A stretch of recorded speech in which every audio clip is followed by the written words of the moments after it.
nakasmile pa rin siya. Pati ka lahat ng mga kasama sa plano.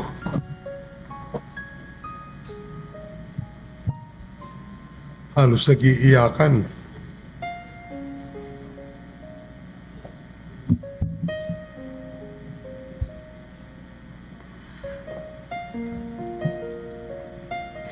Sabi ko sa kanya, let's check kayo may gawa nito.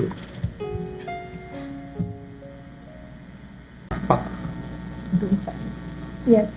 Ang sumalubong. Ako hindi ko na nakita kasi sa ambulansya din ako inilabas eh. Pero punong-puno ang airport ng Schiphol at saka sa Rotterdam. Inaabangan siya sa kulungan. May tao din doon na nakaabang sa kanya. Maniniwala ba kayo na ako I was confined for almost... During my stay, I stayed there mga 3 months yata. Araw-araw may nurse na pumupunta sa akin. Umaga hapon, tinicheck yung... Voluntary lahat yung punta. Kung pwede lang nilang gawin kay PRRD yung gagawin nila. That's how they cared for him. Filipina yon ES. Yung sabi nyo Pilipina. nag-check sa inyo po. Mga Pilipino. Mga Filipino. Pilipino. Alam mo nung birthday niya nung March 28, pinasabi dito, mga 600, 700 lang ng tao sa field, sa park. Pag nakita ninyo, tsura lang ng Luneta Park sa sabi ng Pilipino. Coming from different parts of Europe, ha, you will be surprised.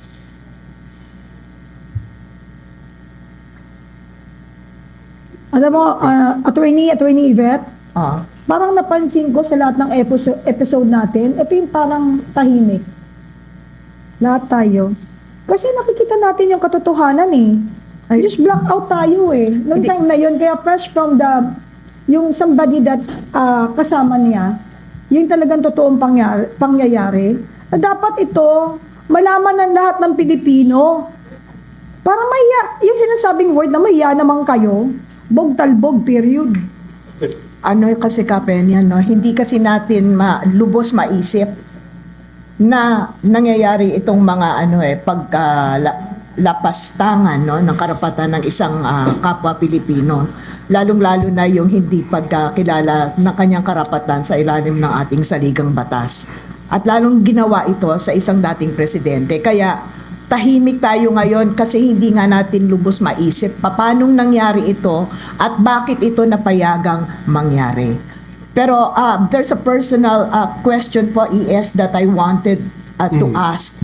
That very moment when you landed sa Hague, yung moment na maghihiwalay na po kayo, what was that moment all about and how did you feel?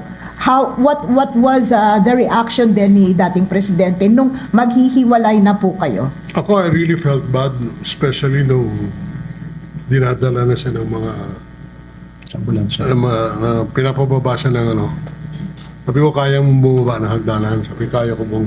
Apo. Sabi niya, bahala ka na sa mga kasama mo dyan. Yun ang mga words niya.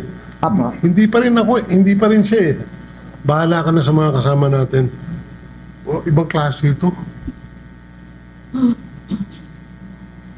What was told to him by those who met him at the airport? Etong mga Dutch nationals. Were you within hearing Alam mo, distance? narinig, ako nga nung nasa ospital ako, inooperahan ako, sinabihan ako ng doktor, your leader does not deserve to be here. Nag-uusap kami kinakapitan niya ako ng pacemaker. So, Attorney Yvette, Yes po. bago pala lumabas yung statement na nagtatalo-talo at nagbabalitaktakan sila from DOJ to Congress and sa Senate, meron tayong isang salita na tumatak sa isip natin na bend the law. So, Yun na nga. bago pala sumambulat pa yung bending the law na parang sinaksak nila sa isipan ng mga Pilipino, doon pa lang pala sa pag-kidnap, kay FPRRD at pagdala sa dahig. Pagbaba niya doon, marami na pala talagang doon pa lang, hindi pa nila nasasabi, ginawa na pala nila yung pagbend nando. No? Yun ho, yung unang pumasok nung sinabi nga ni Attorney Delgra, no, na sinabi daw po sa kanila ng DOJ, sila daw yung competent judicial authority, no, ang DOJ daw. Yun na ho ang unang pumasok sa isip ko, bending the law. Grabe. So, yung kaya ang daming nga lumabas na AI, yung sa Supreme Court, nakatabingi na po yung timbangan. Pati yung batang po nung babae, nakaganon na. Nakakalungkot, no? Secretary Mejaldea, any additional information po? Wala na. Ako, I just wanted to share yung mga nangyari sa aeroplano. And parang na-capture ko sa isang aeroplano, sa isang box yung buong samahan namin ng 6 na taon. Ganun siya ganun siyang klaseng tao. Tao muna ang nasa isip bago siya. Napakaswerte pala natin kay FPRRD. Ngayon nakita na natin at Alam mo- nagbigay liwanag na si Secretary Mejaldea kung ano talaga yung naganap. And we want more. We want more statement from him. Kasi uhaw na uhaw kami sa totoong istorya Secretary. Kasi parang iba yung istorya na nakakarating sa amin. Please do that. Ano yun? Alam mo, hindi na tayo makakahanap ng taong katulad doon.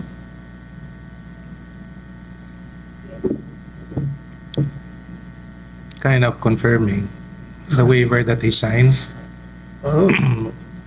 when he said, I just want to be remembered as the servant of the people. When I saw that, I was not surprised.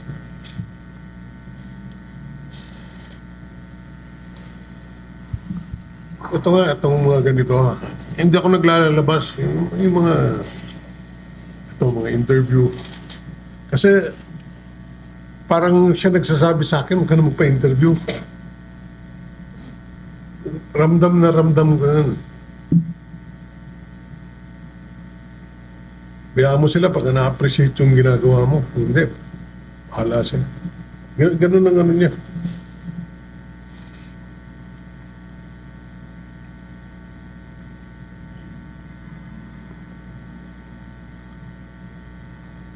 Attorney Delgra, nakita ninyo na kung mapapansin ninyo, lahat po kami dito.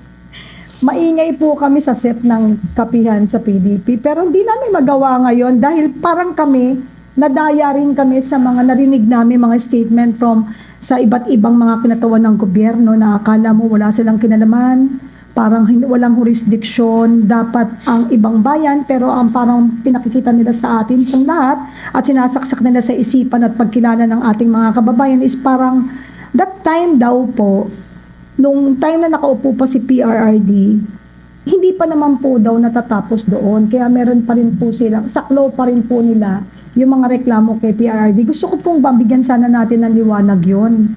Na totoo po ba yon na kahit nung nakaupo siya, hindi pa po tayo nakakawala doon sa pagkilala sa ICC. Then bago siya nakalabas, doon po tayo nawala sa kanilang mga kamay. So wala silang karapatan sa atin para pakialaman nila yung ating batas. So ano po ba yung totoo doon, Attorney Delgra? Opinion ko lang ito, Actually, insofar as yung mga... First of all, I would like to speak on what the former president has been oft repeatedly saying, that whatever cases that you think he would file against me, he would always say, I will assume full legal responsibility. Ibig sabihin, haharapin niya. Kahit saan, haharapin niya. And I've said this, ang nangyari nga lang, doon final. But insofar as I'm concerned, one of his lawyers, hanggang ngayon, wala pa akong natatanggap on his behalf na kaso patungkol dyan sa kaso na related doon sa ICC case. Kaya hindi niya atrasan yan, as mentioned by E.S. Bingbong. Pero sa tamang proseso at sa tamang korte. And as mentioned doon sa video, In his words, he wants to be tried before a Filipino court, tried by a Filipino judge. So, pabalik-balik niya sinasabi yan. In the raw, coming from the former president himself, iyan ang posisyon niya patungkol sa mga kaso dati, ngayon, or kahit na anong kaso dadating, haharapin niya sa tamang proseso, sa tamang korte. And that is before a Philippine court. Alam mo, sabi ko sa kanya, hindi tama itong ginagawa mo. Hindi tama itong ginagawa sa iyo, Mr. President. Ang sagot niya sa akin, Bong, ano to? Siya pa nagpapacify eh. Consequence ito ng leadership ko. Sige lang.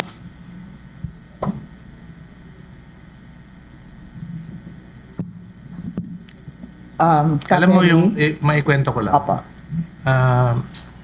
Ito maintindihan ito ng mga tao ang mga taga Davao. May tatlong klaseng tao talagang mapaiyak si Mayor Rudy. Yung mga bata, yung mga babaeng inabuso, at saka yung mga matatanda, lalong-lalo na sa kanyang nanay. I will bring you back to the time when he already realized that the presidency is already there for him. Early morning of the following day after the election, nakita niya na yung laki ng agwat doon sa counting. At he can very well see that he would be the next president of the republic. Anong ginawa niya? Pumunta siya sa puntod ng nanay niya.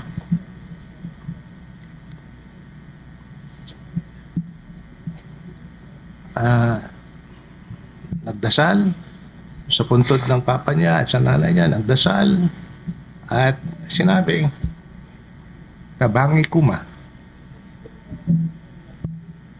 tulungan mo ako, ma." Ito ka.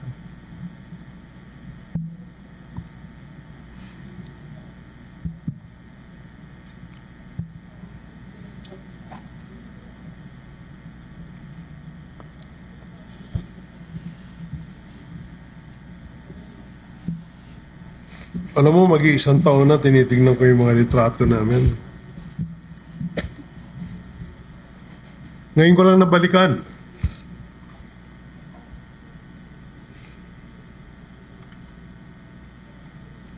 Nakasmile pa rin siya.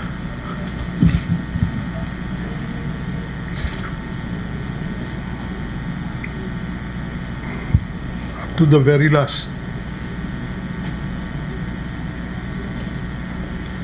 Pati ka lahat ng mga kasama sa plano.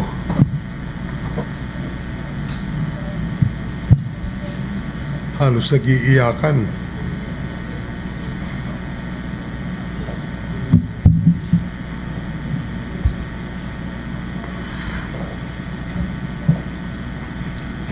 Sabi ko sa kanya, let's check kayo may gawa nito.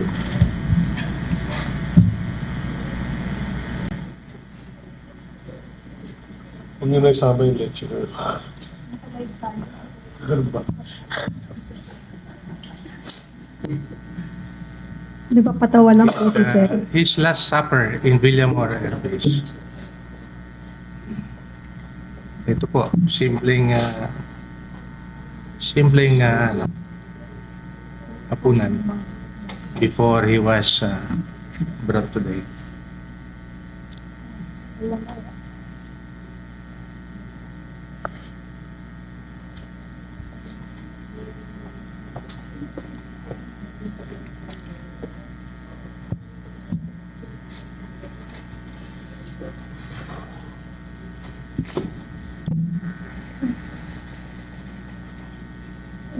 Biro mo, 1 year na pala ngayon yun.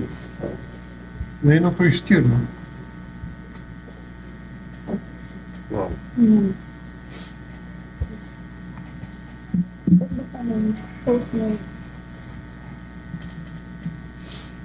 For those of you who don't understand the man, I would invite you to go to Davao at puntahan nyo yung House of Hope at Bahay Kalinga.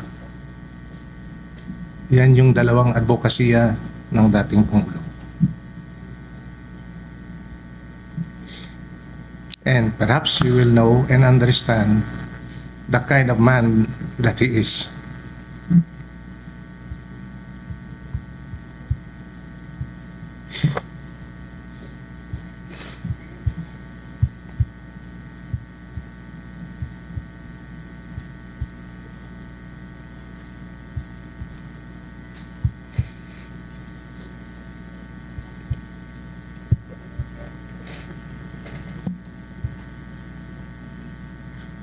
Nung hearing pala, nung before the hearing, nag-usap kami sa ano. Binasa ko sa kanya, eto ang sasabihin ko.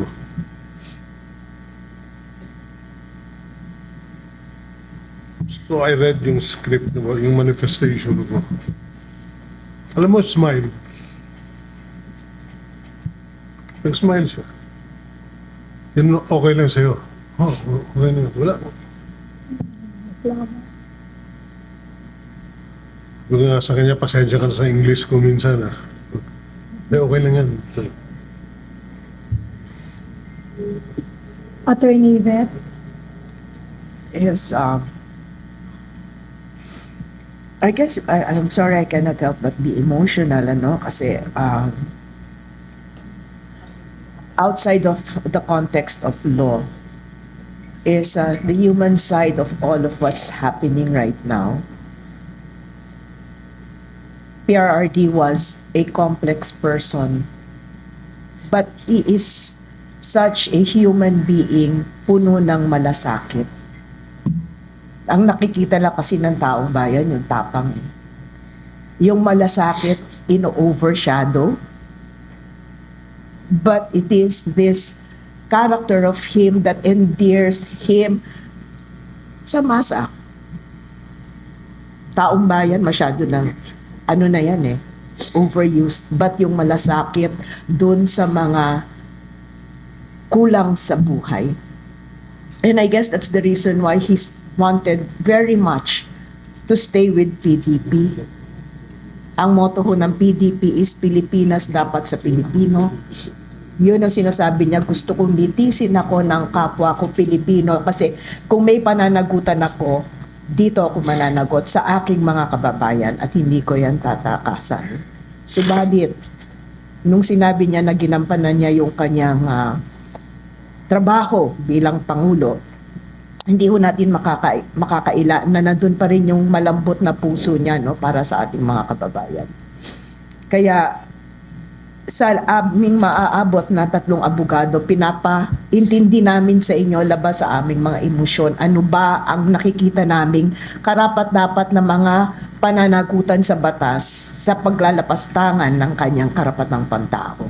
Naway itong episode ho, no, ng kapihan mamulat sa inyong mga mata na sa labanan ito, sa labas ng emosyon, kailangan po talaga manaig ang batas. Kasi kung hindi ho, magkakaroon na tayo ng anarkiya. And I think this is what the President wants us to do. Intindihin ang batas kahit kailangan niyang magsakripisyo na malayo sa kanyang pamilya, malayo sa kanyang mga kababayan, malayo sa kanyang bansa.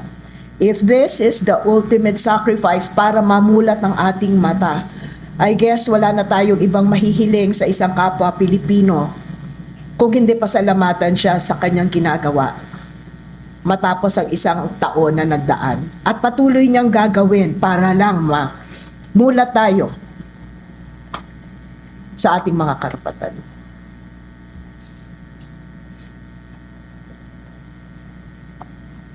Biniro ko pala siya bago kami naghiwalay. Na rin? Can you walk us through what happened after former President Duterte's appearance before the Filipino community? What were your observation and concern at that moment? Yes, good morning everyone. I was there during the time We had lunch. After lunch, we were told, I was informed that it was a scheduled audience with him, with the Filipino community, led by the group of Pastor Boloy, where he committed that they will give a short speech. Walang abnormalities. Everything was fine. We had lunch. We went to the stadium. Everyone was there. It was, kung maniniwala kayo, yung stadium punong-puno. Nagsalita siya as if normal lang, walang, sinabi lang niya na, ang sinabi lang niya, handa akong humarap kung ano man ang mga consequences na pinagagagawa ko. Other than that, wala na siyang other political statements. Then, greet the Filipino community. As a matter of fact, pagkatapos nga ng speech niya, ay magugulat kayo, yung taong sumalubong sa kanya, paglabas ng gym, siguro mag-iisang kilometro na, punong-puno pa rin ng tao at tinabay, kinakawayan siya. Makita lang siya, masaya na sila. Everything was in order. Walang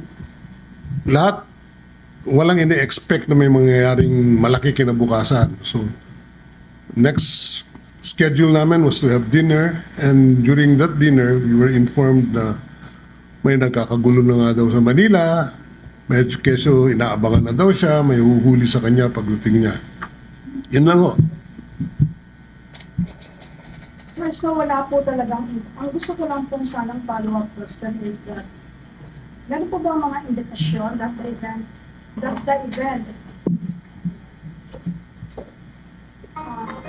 susugan ko po yung pong sinabi, Sec, meron po bang mga indikasyon that the events the next day would take such a dramatic turn? Wala mga indikasyon. Kung meron man, kung may warrant man, the normal thing to do was to post a ban, no? Yes. Go to the courts and then post a ban. We never expected na may ICC pala silang dala-dalang warrant na hindi naman nila maipakita nung pagdating namin sa aeroplano. Lahat, nasa cellphone lahat. Nandito sa wala. So, ganun no. Ganun ka-simple yung sitwasyon. Kasi po yung dating sa aming mga Pilipino, no, na parang may nagkanulo or merong ng traidor. But how did you and the former president prepare for what came next? Well, the night before when nakatanggap na nga ng impormasyon na naghahanda silang aarestuhin ng presidente, hindi namin alam kung anong krimen na kanyang nagawa except yung sedition na sinasabi, which is bailable.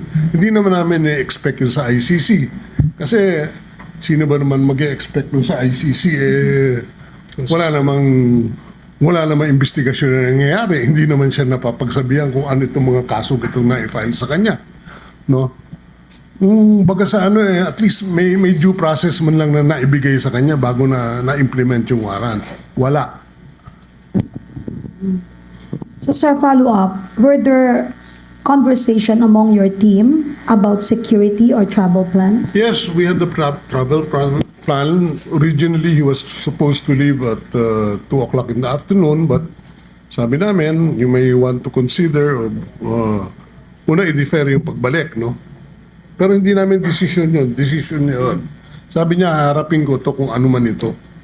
Yun ang kanya, nasa kanya ang desisyon. Sinundan namin siya kung anong gusto niyang gawin.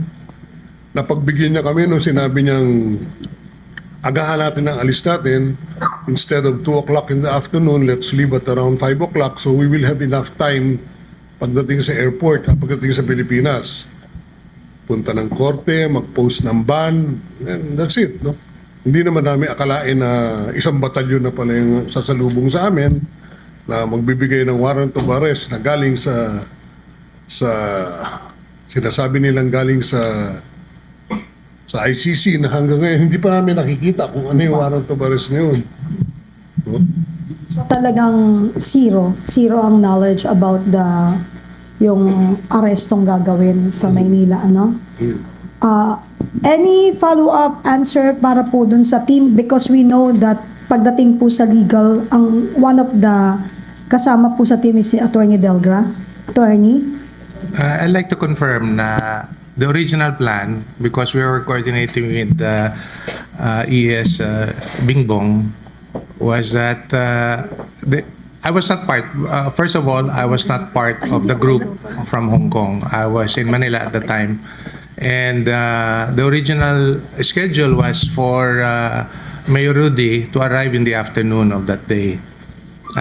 I was informed about that, and for me to meet them at the airport to assist them for whatever eventualities that may come when they arrive. And yun na nga, may mga ugong-ugong that he might be arrested. I did ES Bingbong mention about a possible sedition charge, which, if I may recall, dates back to the time of the proclamation rally in the Club Filipino, which he said something about, which some official took it adversely, that a sedition charge may be filed. But nevertheless, I was not there, and nagulat na lang ako. That's the reason why I was in Barong, because in the morning I had a hearing sa Muntinlupa. I did not expect that the plane would arrive in the morning. So anyway, we were able to arrive at the airport, pero hindi pa rin kami pinapapasok doon mismo sa aeroplano or makausap man lang ang dating Pangulo. When I arrived at the airport, sa dulo nung hallway na yan, na naghihintay silang makita rin ang dating Pangulo, si Senator Bongo, si Vic Rodriguez, si Secretary Bebot Bello, Bobet Torion was also there, and 3 of the former president's medical doctors, para lang ma-examine siya kung sa kalusugan niya at that time.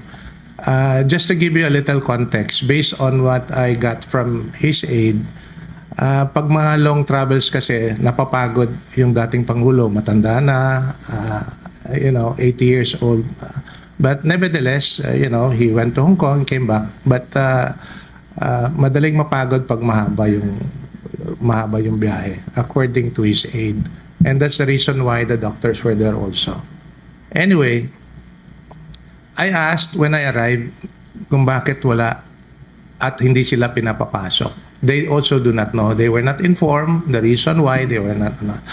I talked to one of the police officers. I insisted that I'm one of the counsels of Mayor Rudy, former president, and then I said that I'd like to talk to my client. My request was denied. And we don't know exactly what happened or what was going on in the tube or in the plane because we were out there. We were not allowed to go in. So until finally, there were some rocos outside the terminal building, and then there were some movements outside, and then we realized that he was being brought to Villamor Air Base, and that was the time when I was able to join the former president inside Villamor Air Base. Let me add, during the time nasa tube, humingi kami ng kopya ng warrant, complaints, wala silang maibigay. Alam po ninyo, ang presidente na mismo nagsabi, ayoko nakaka-istorbo ko sa mga taong kasama ko sa aeroplano. Sumama na lang tayo at doon natin pag-usapan kung saan man itong mga bagay na to. Wala yung pinipersa, hindi siya na gano'n. No? Kine-question lang niya yung mga karapatan niya bilang akusado. Asan yung basic lang ang tanong niya, asan ang warrant of arrest? Hindi nila mapakita. Pero siya na rin nagsabi na, sige, ayoko maka-istorbo dito sa publiko. May flight pa na alis, sasakyan tong aeroplano na to, alis na tayo. Umalis kami. Punta na ng Villamor. Sir, naging mabilis yung pangyayari. Ay, Attorney Yvette, please. Oo. Yes, so doon pa lang mismo sa plane, tanong ko po ay, what were the very first words of those who went to the plane? What were the very first words spoken to our Ang president? hindi ko na masyado ma-recall because of the commotion, but parang may sinasabi sila, we are placing you under arrest because of a warrant. Oh, Yun ang nakikita ko, pero hindi ako nakaharap. Nasa likod ako sa dami ng tao. opo. Sabi ko, ang nagtanong yung wife ko, si Mrs. Medjaldea, who's also a lawyer. Opo. Asan yung warrant? Walang maipakita sa kanya. Napakasimple lang naman, asan yung warrant? Nandito sa telepono. Uhulihin ka na lang, nasa telepono pa yung panguhuli sa'yo. Anong klaseng ano yun? And to think of that, kasama mo ang Undersecretary of Justice, ang Chief State Prosecutor, na who should have at the very least Yes. protected also the rights of an accused who incidentally was the former President of the Republic of the Philippines. Konting respeto lang. Di po ba? Kaya nga Kapeni, kaya nga po itong special edition natin ng Kapihan, we want to walk through itong audience natin yung legal implications, yung context ng usaping legalidad kasi po Pilipino ang involved dito at ang kanyang karapatan sa ilalim ng ating saligang batas, Yung nasabi ni Secretary Medjaldea, under Philippine conditions, at alam niyo po yan, ating mga kababayan, paulit-ulit ho pinapaalala sa inyo na kung kayo ay aarestuhin, hanapin ninyo yung warrant of arrest. Bit-bit dapat yung papel na yan.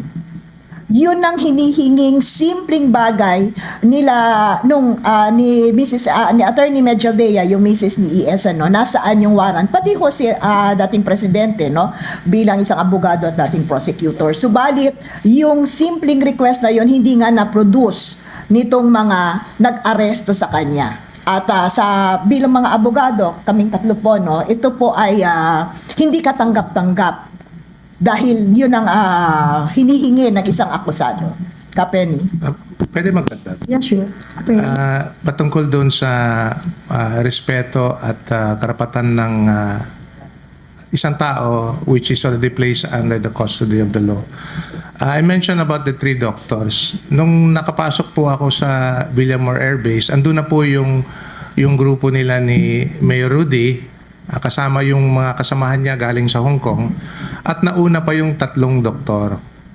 And when I got into the room, the doctor was already physically examining the former president. And after a few minutes, the doctor approached me and she said, Attorney, kailangan siya dalhin sa hospital.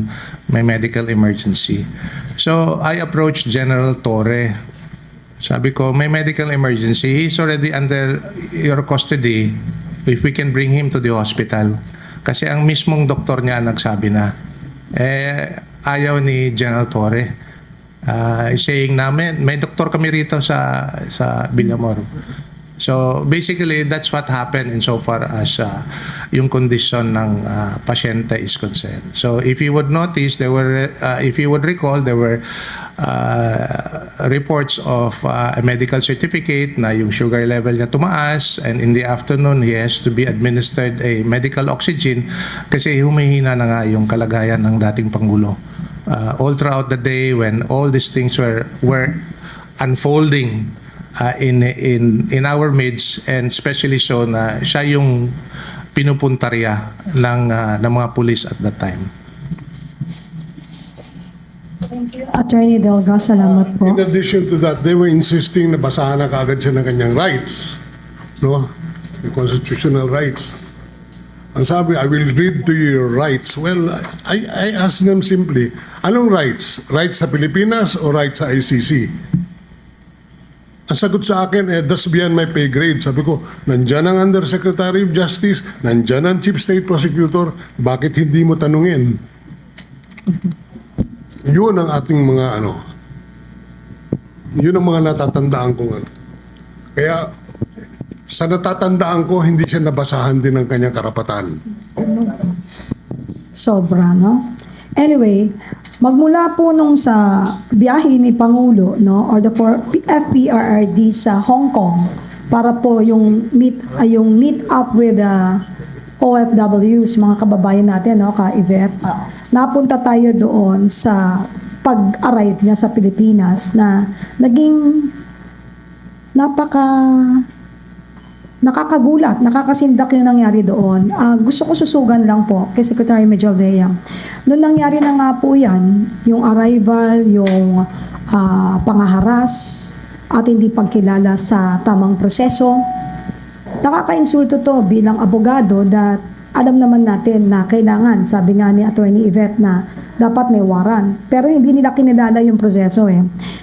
Secretary Medjaldea, what were your thoughts and emotion during this moment na talagang nakita ninyo? Tapos susugang ko na lang din para tuloy-tuloy po yung sagot ninyo. Tapos meron po bang mga moments that stood out as particularly tense or critical, Attorney? Alam mo, lahat ng panahon na tense, very tense and critical kasi ang nakasalalay ang karapatan ng isang akusado. No? Lahat violate, no? From the basic right to counsel, no? The basic right to counsel. Ang presidente mismo ang kausap nung General Torre. I want to talk to my daughter. No? At the very least, nagtanong man lang sana siya sa Undersecretary of Justice or sa Chief State Prosecutor na gusto niya makausap. Assuming na hindi niya alam yun, as a general, na right to counsel is the right of every Filipino under our Constitution. Beyond his pay grade daw. Attorney Delgra? I would like to confirm what the statement of ES Bingbong Binaldea. At some point, I was able to personally talk to the USEC concern, who at the time, I learned later, was actually the officer in charge of the Department of Justice because then Secretary Remulla was attending an international conference, ironically, on narcotics in Austria. Now, so he was there. I approached him. Sir, can you do something about what General Torre is doing to the former president? He's already violating the rights of the former president. We are just, the words that he used was monitoring and supervising what the implementation daw of the warrant. Sabi ko, nakikita niyo naman bina-violate na yung karapatan ng tao, especially doon sa medical emergency, which I insisted earlier that time that I talked to him.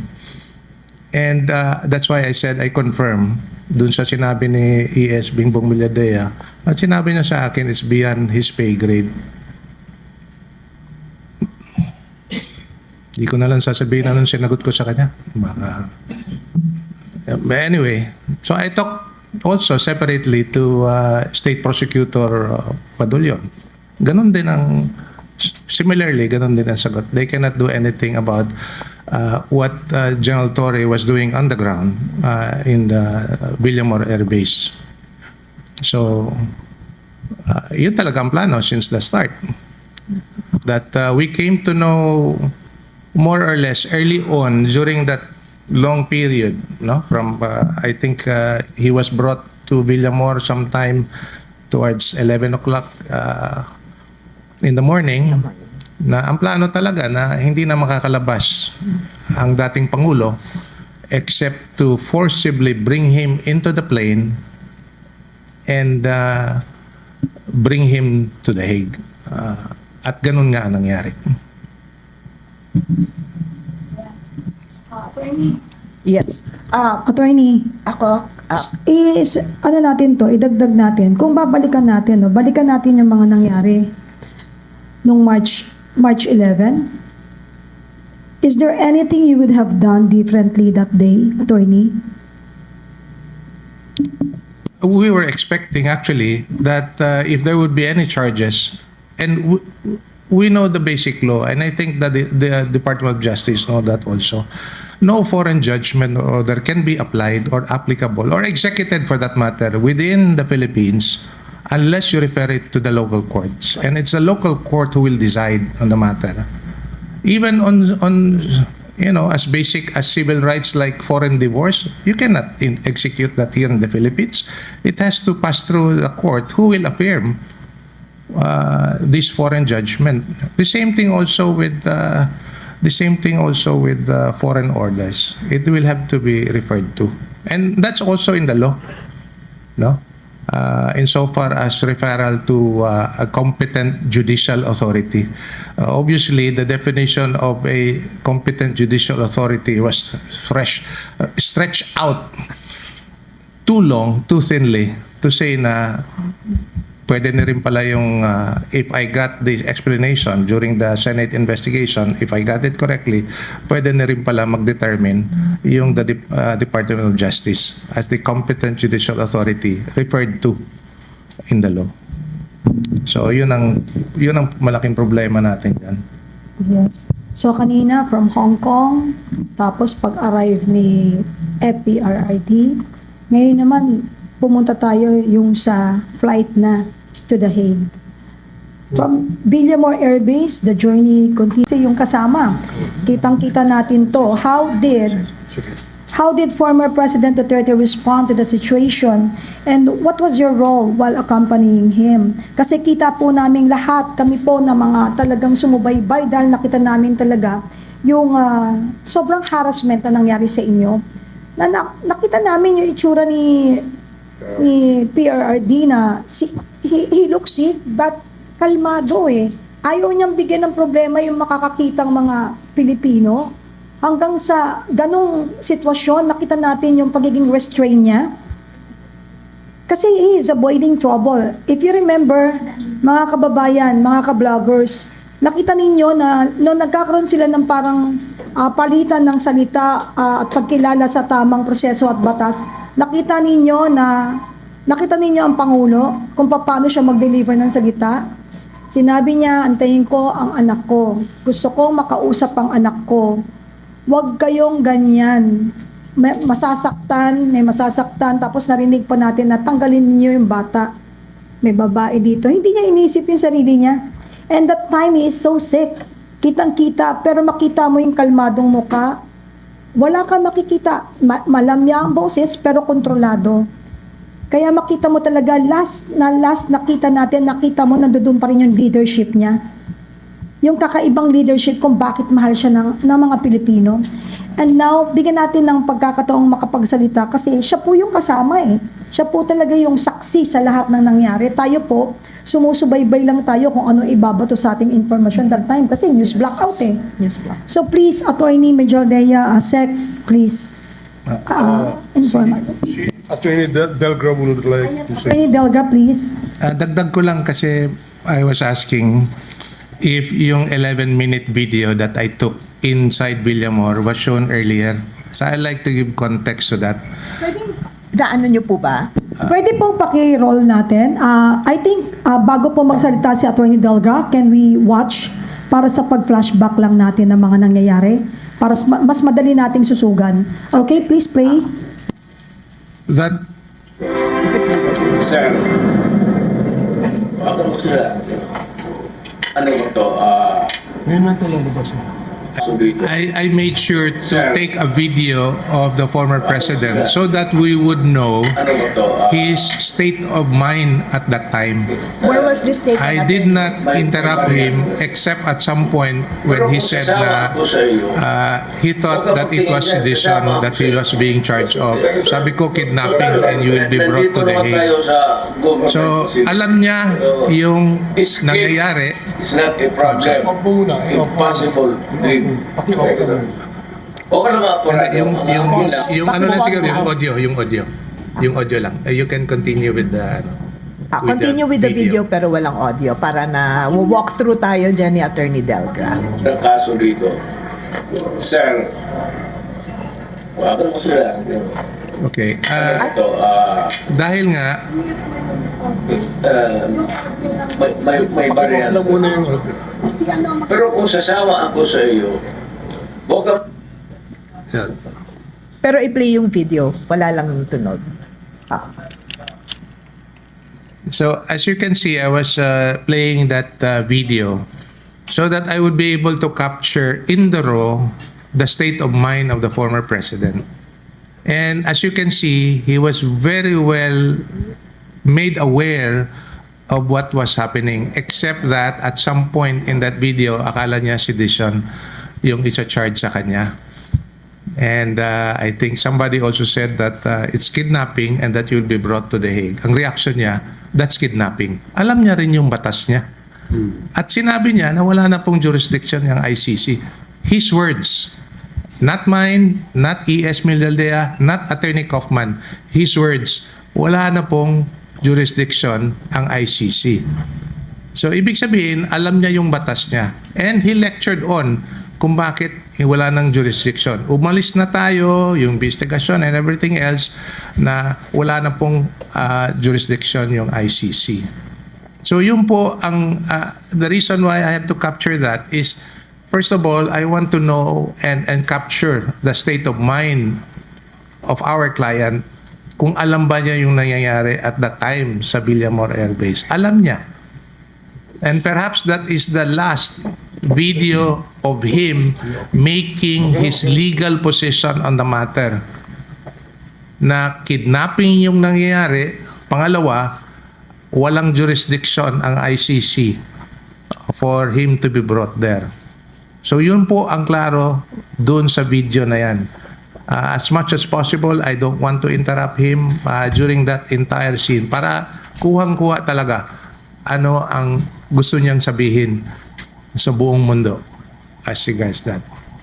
At sinasabihan niya si General Torre at that time. And as mentioned, I also would like to share, if I may, Penny, you mentioned about the former president being calm. I would like to invite you to that scene, that video, yung, I like to qualify that. Nagte-tense lang yung room sa Villamor Air Base pagpapasok si General Torre. Otherwise, medyo kalmado, makapagpahinga. Ako, si former president, in a way. Pero pagpapasok si General Torre, there's tension in the room. So in one of those moments, confront na si E.S. Bingbong by General Torre on the right side of the former president. Wala na. After that, he went to my side. And siguro nakita niyo na rin, hinihila-hila ako ni General Torre.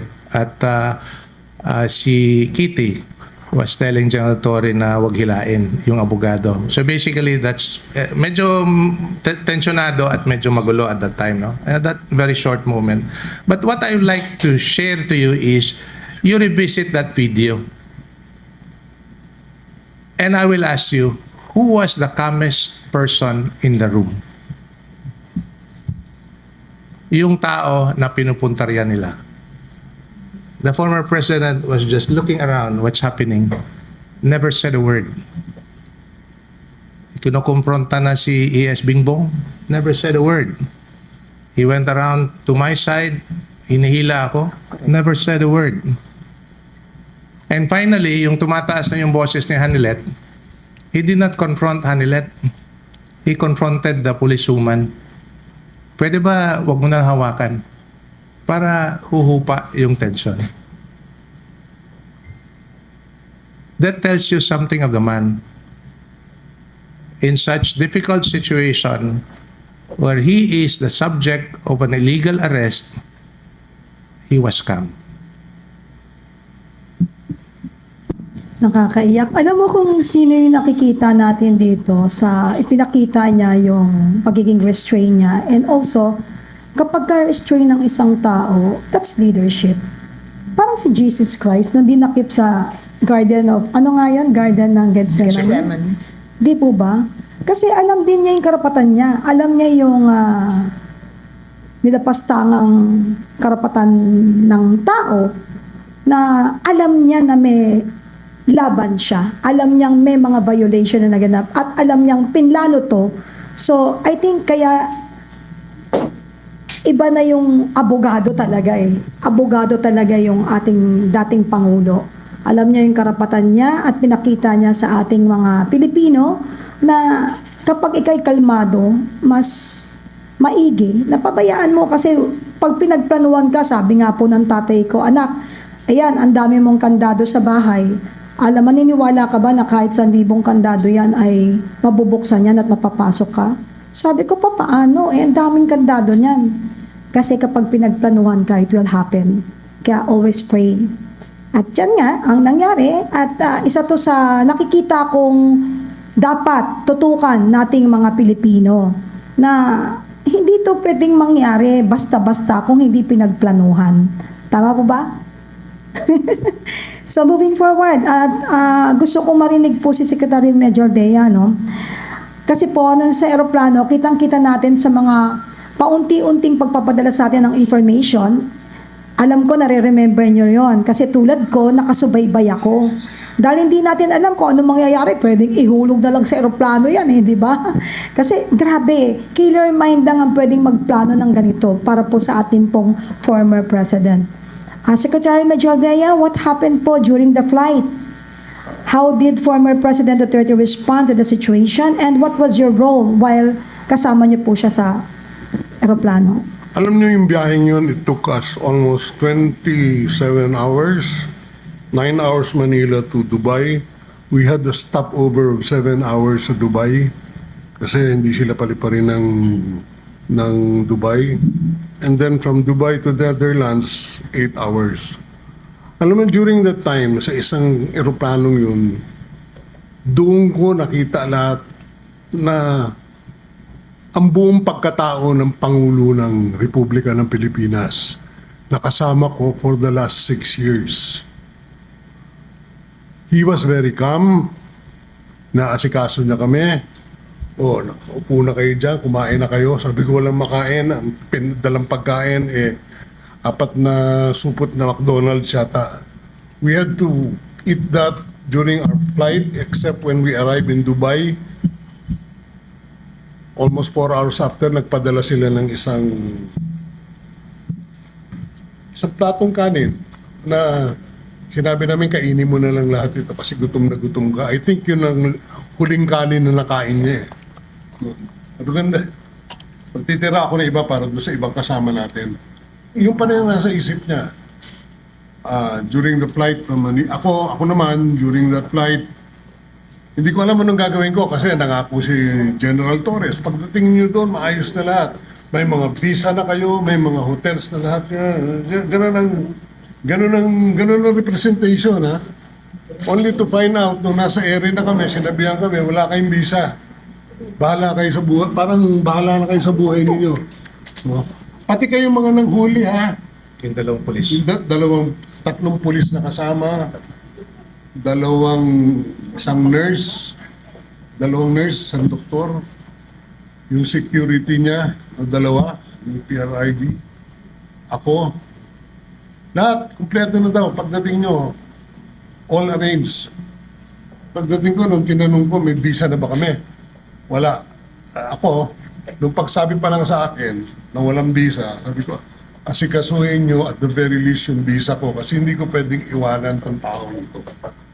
So nagawa naman ng paraan na when we arrived, naayos yung visa ko except lahat ng mga kasama ko na hindi nabigyan ng visa.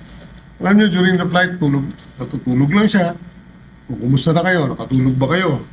Sabi ko, miski na hindi ako nakatulog. During the 27-hour flight, siguro ang tulog ko 3 hours. Ang kinain ko, 4 na pirasong Oreo biscuits. 4 na gano'n. Wala akong ganang kumain. Ang iniisip ko yung mga kasama ko. Nakausap ko naman yung mga kasama ko. Dalawa lang ang hiniling ko sa inyo. Pag may TRO, bumalik tayo. Mukhang umukay naman sila. Pangalawa, pagdating ng Netherlands, dalahin natin sa ospital si Presidente. Nakita niyo naman ng itsura. Nakahilata doon sa isang gabi.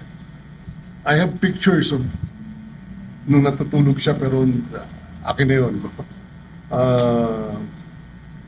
Tanong lang siya ng tanong, malayo pa tayo. Malayo, nasa Dubai kami, hindi siya mapakali. Pinausap ko siya, Mayor, hindi ko alam anong oras tayo makakaalis dito. gusto mo bang bumaba dito? I asked him 7 times. Ang sagot niya sa akin 7 beses, haharapin ko ito. Isang beses lang siya medyo nagsabi sa akin, o sige, labas tayo, kakain tayo na masarap. Sabi ko, hindi. Pag tayo kumain na masarap dito, lalabas tayo ng eroplano, hindi na tayo babalik. No? Ang desisyon nasa iyo. Hindi ko pwede sabihin sa kanya, bumaba ka na. Kanya yung desisyon eh. Marami niya siyang nasabing, haharapin ko to. So, ang sa akin was only to remind him na bumaba ka dito kung gusto. Sabi niya, hindi, haharapin ko yan. Diretso tayo sa Dubai. Yun ang diretso tayo ng Hague. So, kaya hindi kami nakababa ng, hindi na kami bumaba ng Dubai because he was insistent na binigay kami pagkain, binigyan ng pagkain. Yun, isang kalderong kanin na hindi ko mauubos to. Bigyan niyo yung mga kasama natin. Then, all the while, kalmado siya, nag-iisip siya. Kumusta na kayo mga kasama natin? Nakabalik na kaya sila sa Davao? Ano naisipin niya? Ito maganda ngayon. Noong mga last 15 minutes, sabi ko, Mayor, malapit na tayo mag-landing. Bong, mukhang malamig. Oo. Sabi ko, mukhang malamig nga. Sabi ko, may pera ka dyan? Sabi ko, meron. Sabi ko, magkano? Sabi ko, $550. Biniro ko siya. Bakit mo kailangan ng pera? 550 Hong Kong dollars. Bakit mo kailangan ng pera? Kukulong ka naman eh. Ay, oo nga pala. Pati ka siya, oo nga pa. Yung sense of humor niya, nandun pa rin ha. Yung nga pala, kukulong. Hindi. Yung mga kasama natin dito, lahat to. Pakainin mo na masarap. Tsaka bilihan mo ng jacket.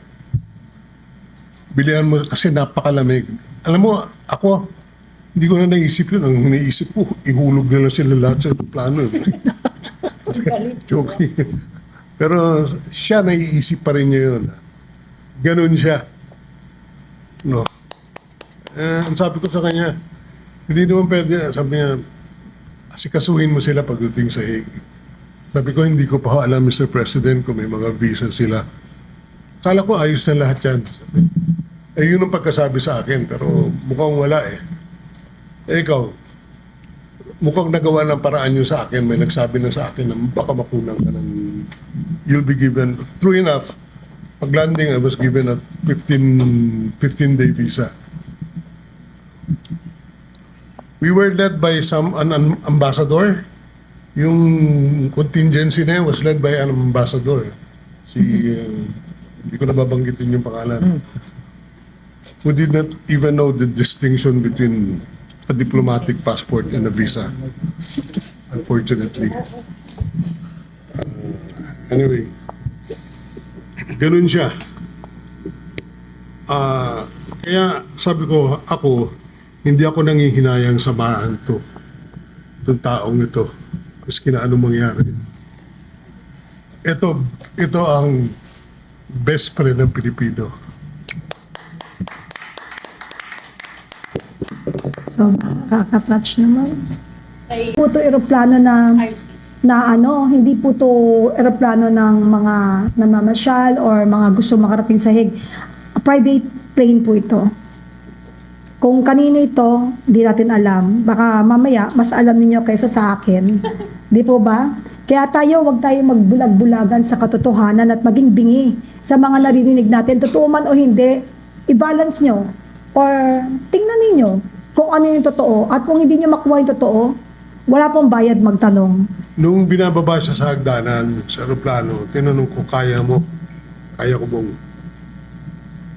Sabi ko, pupuntahan kita bukas kasi nag-commit sa akin ng ICC na ibibigay ko saan siya dadalhin, anong ospital, anong telepono, lahat ng pinangako binigay sa akin. Ni isa, walang ginawa, walang binigay, walang tinupad.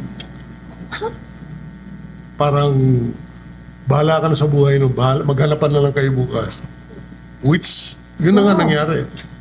Wala kaming ginawa buong araw kinabukasan kundi hanapin siya. If I dagdag ko lang kasi hindi wala ako doon, kinuwento lang ni ES Bingbong sa akin. So siguro siya na magsabi.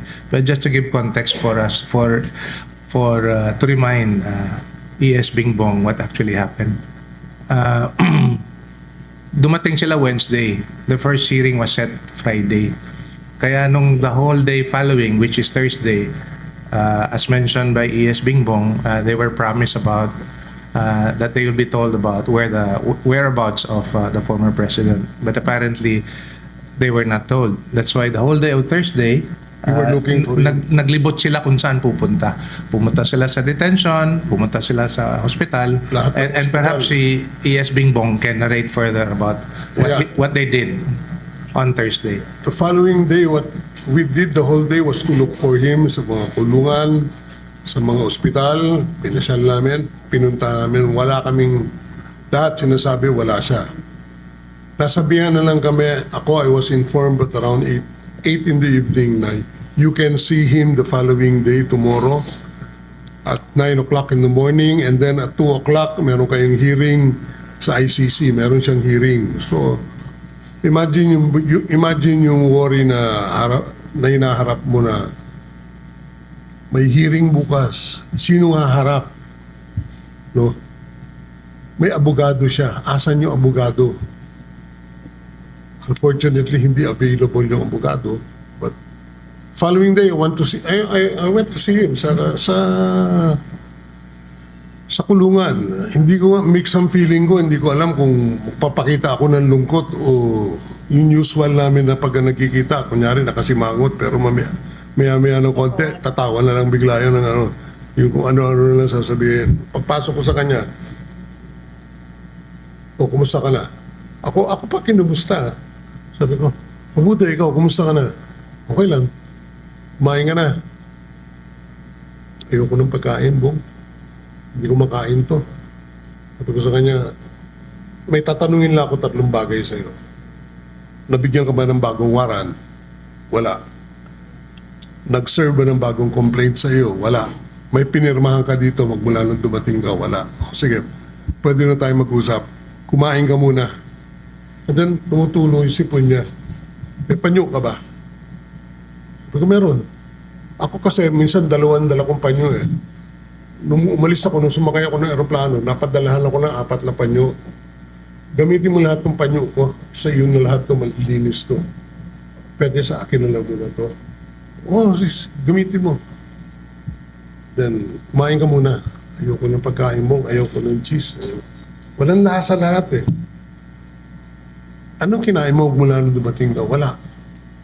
Pwede ba inumin mo itong gatas? May gatas na gano'ng kalaki. Non-fat milk. Inubos niya yun. Sabi niya, masarap pala to. Sabi ko, ubusin mo yan. Kailangan mo ng ano. Kailangan mo ng pampalakas. Namimiss ko yung daing, munggo. So yung mga basic foods na kanin ang hinahanap niya. So, sige lang, maghanap tayo ng paraan na mabibigyan ka yan. So, ang una kong tanong sa kanya, Mayor, ito ba ang pinakamabigat mo na krisis sa buhay mo? Ganun niya yung kamay niya sa akin. Tignan mo yung kamay ko. Yung kamay niya puro, ang daming guhit. Puro guhit lahat. Wala kang sabi niya, Bong, ako lahat ng problema na daanan ko. Okay ako. Pero ito pinakamahirap. Sinabi ko sa kanya, hindi. COVID ang pinakamahirap. Baliwala ito sa COVID. Hindi mo alam kung anong COVID. Hindi mo alam ang kalaban mo. Hindi mo alam ang gamot. Ilan ang taong mawawala.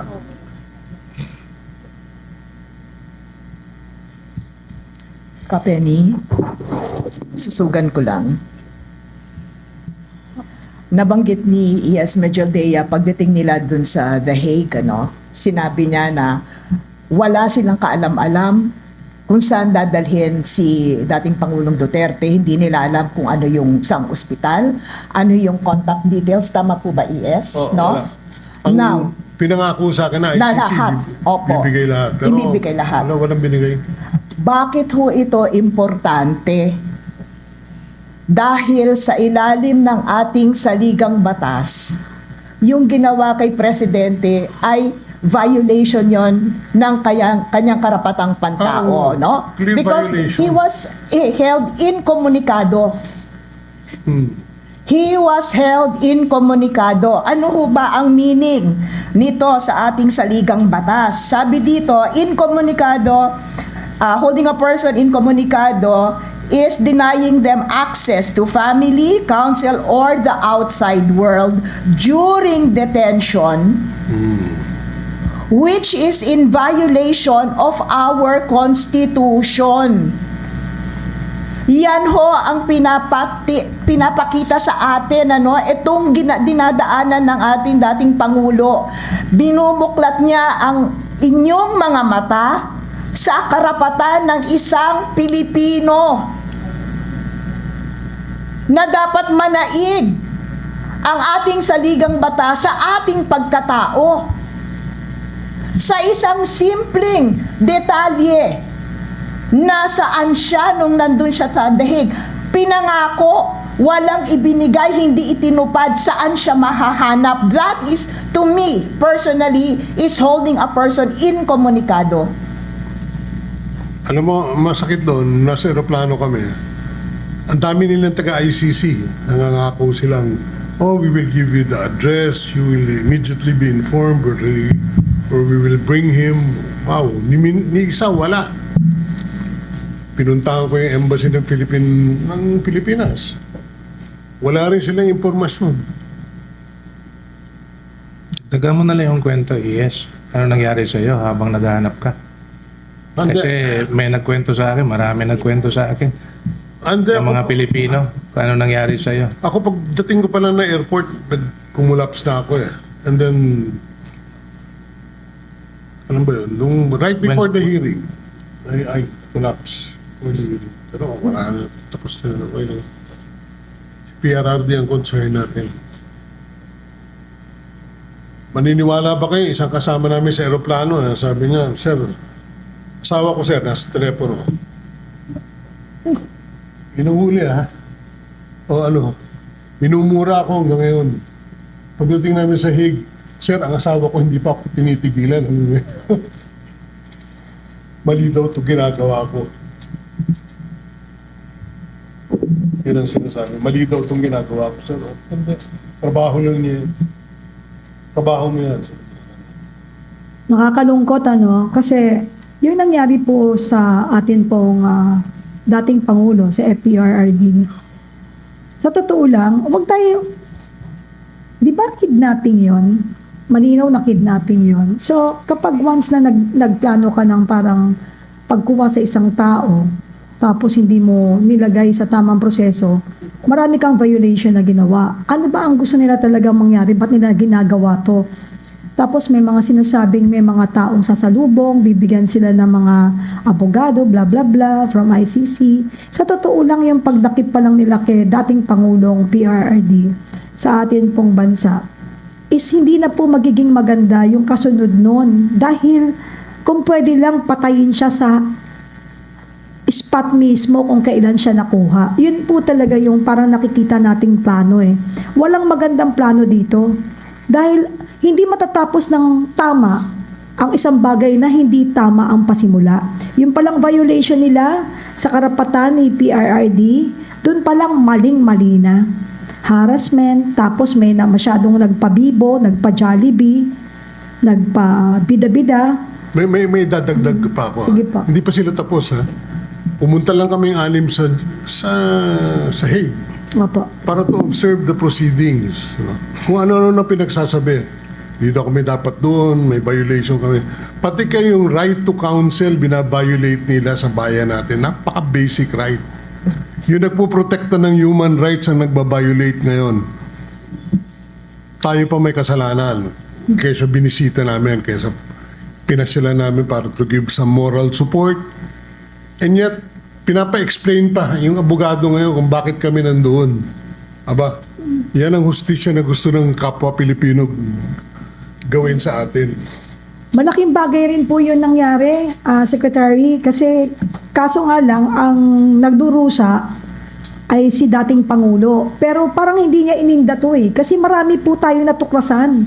Baka nga noong pa nangyayari yan, pero wala lang pong naglalakas loob na mabuksan ito dahil nga binubusalan nila yung bibig or hindi nyo na nakikita pambuhay. So, di ba, kapag once na malamig na bangkay ka na raw, hindi ka na daw makakapagsiwalat ng mga pangyayari. So, maililibig na lang po sa hukay ang katotohanan. And nagkaroon tayo ng isang FPRRD na talagang willing to die for our country. And that's the reason why talagang lahat nalalaman na ng mga Pilipino. At nakikita ko po yung pinakamalinaw na mangyayari pa dito kung lahat po tayo ay susuporta, tututok, at hindi po tayo mababayaran ng mali-maletang salapi. Yung paninindigan na pinasimulan ni PRRD, pagpatuloy natin. Nagawa na niya yung role niya eh. So nakita naman natin kung gaano kalinaw yung ginawang pambabalahura sa ating bayan at karapatan. So dapat hindi dito magtatapos ang lahat. So sa lahat ng mga vloggers natin, wake up. Alam ko yung mga nandirito po sa kapihan sa PDP, hindi po ito bayaran eh. Kasi wala naman po kaming pambayad. So sa mga mangilad-ngilad na dati namin mga kasama na nandoon kung saan man, please, kung kailangan nyo ng pera, get it.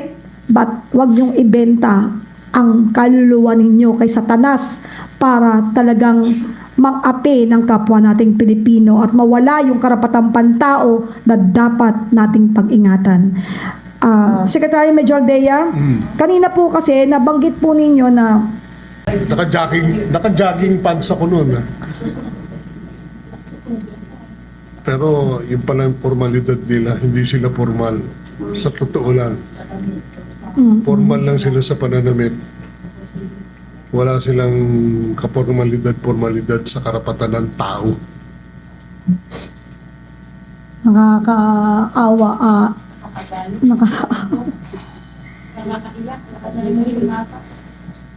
Alam mo, parang nagiging malinaw sa ating lahat ngayon, no? Mga kasama, mga kababayan na nasa live po ng kapihan sa PDP. Hindi kaya sinadya ito? Kasi sa akin dama ko na hindi ito talaga ang dapat mangyari. Bagkos ito yung gusto nilang mangyari. Kasi after na nangyari po kay PRRD or our FPRRD, pansinin ninyo, hindi kaya nililihis nila, nakapokus tayo doon habang naghahanda ng mali-malitang paghahatian. Kasi, eksakto. Kaya nga sabi ko, maliit na nga ang tingin sa atin na mga inaasahan nating kinatawan ng gobyerno ngayon. Pababayaan pa ba natin silang magpiesta pa? O dapat na natin ihinto ito? O kaya hintayin natin ang mga maleta magsalita na lang kaya. Oo nga. Alam mo, malapit na. Kasi nanggigigil na po, Sekretary, ang mga maleta. My take on that one, Yes. in hindsight lang, yung kung balik tanaw, nangyari ito March, itong pag-kidnap, no? And nung lumabas itong joint affidavit ng 18 mga former AFP personnel, yung mga sinasabi nila, the relevant period was also about that time also. Early last year. So,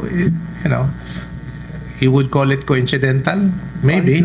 Confluence of events. But, yeah, I would agree that there's a confluence of events during that period of time.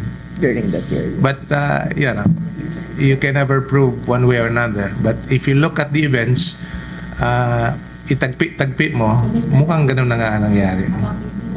Attorney, ang hirap na sitwasyon ng Pilipinas, pero nagkakaroon pa rin tayo talaga ng pag-asa. Kasi nakikita natin na meron tayong mga kababayan na talagang gumagawa rin ng paraan para talagang mailatag ang katotohanan po ng totoong nangyayari sa ating bayan. Bakit kamo? Di po ba nangyari ito, yung mali-maleta? Hindi natin malaman kung totoo o hindi. Buksan ninyo ang inyong puso, mga kababayan na nanonood ngayon dito sa live podcast ng Kapihan sa PDP. Kung doon nga po sa Netherlands or The Hague, yung ICC na kinikilala nila bilang mataas na korte, yun ang kinikilala nila. Pero dito po sa ating kataas-taasang korte ng ating bansa, kini-question nila. And in fact, karamihan pa sa nagki-question ay hindi mga abogado at hindi maalam sa batas. Kaya minsan, para hindi na lang sumama ang loob natin, siguro kaya nila nailalatag ng ganyan dahil hindi nga po sila maalam sa batas. Diyan ang katotohanan ng salita or mga slogan na lagi natin dapat tandaan that little knowledge is dangerous. Very, very dangerous. So pababayaan ba natin yung little knowledge nila na maging dangerous at pati tayong mga Pilipino na gustong maging maalam sa karapatang pantao at sa tamang batas na dapat kilalanin ay magbubulag-bulagan at magbibingi-bingihan tayo at pababayaan na lang naman natin sila na maghari sa mga mali nilang mga pag-unawa sa batas ng Pilipinas? Kung nagawa nila ito sa atin pong dating presidente, sa tingin nyo ba hindi ito mangyayari sa inyo? Mas pa! Biruin ninyo kanina talking about, balikan natin ang maleta. Tama po si Atty. Delgrano, kung nakakapagsalita lang ang maleta, tapos na to. Pero hindi naman natin yan dapat pang gawing isang salita na magiging katawa-tawa lang dahil alam natin na wala namang bibig ang maleta. Pera lang ang nasa loob nun. Pero pakinggan natin yung mga lumalantad at mga matatapang na gustong mag-testify.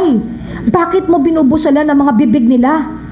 Bakit mo hinihinto ang kanilang pagpapahayag para malaman natin ang katotohanan? Kung talagang gusto nyo makiisa sa katotohanan lalabas at malalaman nating lahat bilang Pilipino, dapat pabayaan nyo sila. Huwag nyo pangunahan na huhulihin ninyo dahil hindi naman sila nagsasabi ng totoo. Bakit hindi nyo gawing lantaran na transparent sa sambayan ng Pilipino ang kanilang pagpapahayag? At bayaan nyo ang mga Pilipino ang maghusga. Dahil wala na wala nang naniniwala. Naniniwala pa ba kayo? Napakasakit. Dahil bilang Pilipino, tinatanggal nila yung karapatan natin. Karapatang pantao na makibaka tayo para sa tama, manindigan sa katotohanan, para talaga maibigay natin yung pag-ingat sa ating inang bayan ng Pilipinas. Ano na? Nagdarahop na ang mga Pilipino. Lubog na. May parating na naman bagyo. Gusto na naman nyo mapahiya, ano? Tapos ituturo nyo kung kani-kanino. Kanina, ano narinig ninyo? Siya lahat ang kukuha ng yung full responsibility kung ano yung mali ng kanyang mga tao. Yung mga sisi-sisi, ako na. Dito kung sinong tinuturo. Nakalimutan nyo ba? O nakalimutan niya pag nagturo ang kanyang hintuturo, 4 na daliri nakaturo sa kanya. Tama po ba? Kaya nga mga kababayan, sa lahat ng ating mga kaibigang vloggers, mga media, wala po kaming maletang maibibigay sa inyo. Wala kaming sapat na pera o maraming pera na pwedeng ipantapal sa inyo dahil alam naman namin alam nyo wala kaming pera at alam namin na hindi kayo bayaran. Bayaran ba kayo? Salamat po. Sa mga bayaran dyan, mahiya naman kayo. Yun dapat ang salitang para sa inyo. Huwag na kayo magbulag-bulagan. Ano ba? Maawa naman kayo sa Pilipino. Maawa kayo sa Pilipinas. Huwag nyo ibenta ang inyong karapatan. Dahil kayo rin na magiging kaawa-awa. If you cannot stop it, think of your loved ones, think of your family. Hindi nyo malulusutan yan pagdating ng panahon, malalaman at malalaman din yan. Kahit patayin nyo pa lahat ng nakakaalam, lalabas at labas yan, meron pong way ang Panginoon kung paano nyo to gagawin. Basta mag-antay lang po tayo. Iikot po ang lamesa at ibibigay ng Panginoong Diyos sa atin ang talagang nararapat para sa mga buhayang yan. Ay, sa mga demonyong yan. Salamat po. Yvette? And yun nga itong buong pangyayaring ito, again, babalikan nga natin, na dapat bukas ang inyong mga mata, ang inyong pag-iisip, at dito ho sa mga nagkokomento sa buong pangyayari, simula nung dinala ang ating Pangulo sa ibang bansa, gawin nyo pong balanse, pag kayo ay nagkokomento, wag lang one-sided, para nga sabi nga ni Kapeni, little knowledge is dangerous, kaya bago ho labas ng komento, pag-aralan mo na mabuti, maging balanse para naman meron kayong ambag sa bayan. Okay? So, Penny, can we move now towards dito na ho tayo sa next stage dun sa confirmation na po ng charges? Dun sa katatapos lang pong pangyayari na confirmation of charges.